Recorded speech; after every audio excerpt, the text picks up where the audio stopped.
In a Bombshell new report by NPR, it looks like the White House is in the process of looking for a new defense secretary. The development comes after Pete Hegseth, the current defense secretary, was discovered this past weekend to have been involved in yet another Signal chat scandal, with the New York Times reporting some of those people said that the information Mr. Hegseth shared on the Signal chat included the flight schedules for the FA-18 Hornets targeting the Houthis in Yemen, essentially the same attack plans that he shared on a separate Signal chat the same day that mistakenly included the editor of The Atlantic. Mr. Hegseth's wife, Jennifer, a former Fox News producer, is not a Defense Department employee, but she has traveled with him overseas and drawn criticism for accompanying her husband to sensitive meetings with foreign leaders. Mr. Hegseth's brother, Phil, and Tim Parlatore, who continues to serve as his personal lawyer, both have jobs in the Pentagon, but it is not clear why either would need to know about upcoming military strikes aimed at the Houthis in Yemen. Now, you'll remember all of the focus surrounding the fact that Pete Hegseth was involved in a separate group chat scandal with people who also didn't have a need to know about imminent war plans. Can anyone tell me why Pete Hegseth's wife, brother, and personal lawyer might need to know about these imminent attacks? Perhaps all of those people on the right who lost their skulls melting down over baseless Hunter Biden stories might want to weigh in here about Pete texting his Thanksgiving group chat about classified information. Unless, of course, it's only bad when Democratic family members are the subject of scandals. Hegseth himself had the opportunity to respond to the scandal. Here's what he had to say. You know, what a big surprise that a few leakers get fired and suddenly a bunch of hit pieces come out from the same media that peddled the Russia hoax. Won't give back their Pulitzers. They got Pulitzers for a bunch of lies. Pulitzers for a bunch of lies. And on hoaxes, time and time and time again. And as they peddle those lies, no one ever calls them on it. See, this is what the media does. They take anonymous sources from disgruntled former employees, and then they try to slash and burn people and ruin their reputations. Not going to work with me, because we're changing the Defense Department, putting the Pentagon back in the hands of warfighters, and anonymous smears from disgruntled former employees on old news doesn't matter. So I'm happy to be here at the Easter egg roll with my dad and my kids, because, you know, this is what we're doing it for. These kids right here. This is why we're fighting the fake news media. This is why we're fighting slash and burn Democrats. This is why we're fighting hoaxsters. This group, this group right here, full of hoaxsters that peddle anonymous sources from leakers with axes to grind, and then you put it all together as if it's some news story. And when we know it, we know exactly what it is. So I'm really proud of what we're doing for the president, fighting hard across the board, and I'm going to go roll some Easter eggs with my kids. Thank you very much. Have spoken to the president, and we are going to continue fighting on the same page all the way.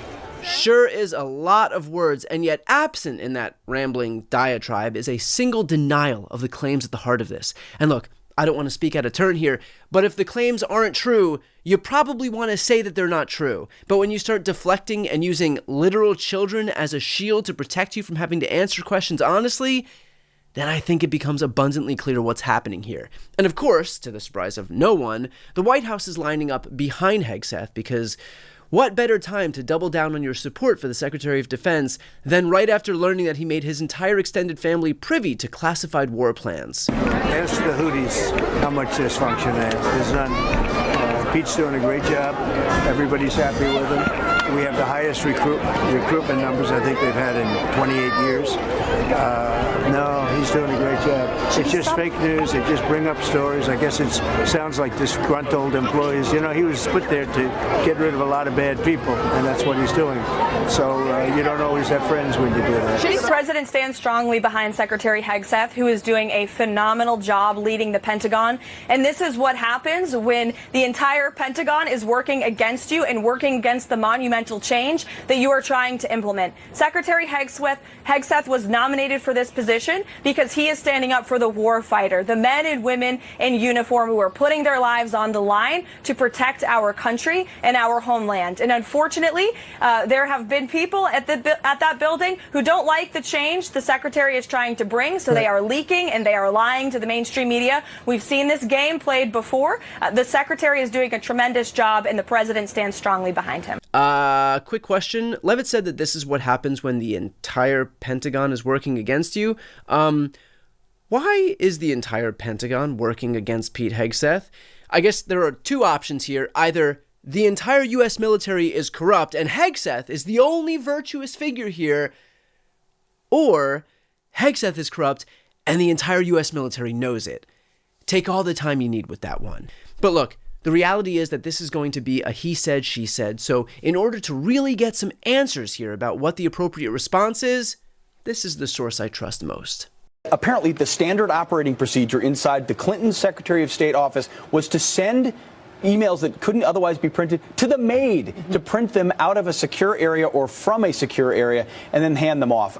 Any security professional, military, government, or otherwise, would be fired on the spot for this type of conduct and criminally prosecuted for being so reckless with this kind of information.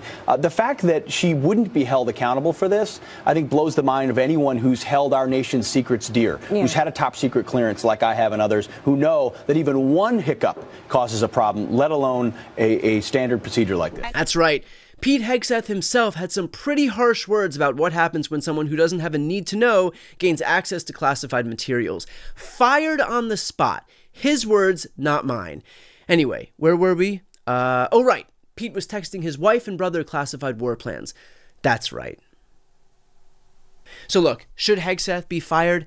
Abso-fucking-lutely. This guy whines about DEI all day long and yet is an unqualified TV host who only got his job because he said nice things about Donald Trump on air, who in fewer than 2 months managed to get himself embroiled in multiple scandals and has reportedly drawn the ire of the, quote, entire Pentagon. I know this game is tired, but if a Democrat nominated Joy Reid to be defense secretary and this is what happened, Sean Hannity would be apoplectic, Maria Bartiromo would go on a nationwide live audience tour to talk about it, Judge Jeanine might actually stop drinking, but they would be out of their minds. But yet, when one of their buddies does it, hey, maybe we just give the weekend anchor at Fox a little bit more time while he's gambling with war plans. After all, it's not like this is life or death or anything, am I right? The question then becomes, will Hegseth be fired? Possibly, once he becomes too much of a distraction, a liability for this administration. But the fact that the initial questions were met with such full-throated denial meant that this White House had the opportunity to regain at least a shred of dignity and yet decided, nah, let's just throw our weight behind the most incompetent guy in this administration instead, which, by the way, I understand is saying something. Because it was never about protecting our national security and was always about protecting their egos. This administration is not in place to keep us safe. It was to protect themselves, their jobs, and their power. Our safety is clearly just something that they're willing to sacrifice along the way.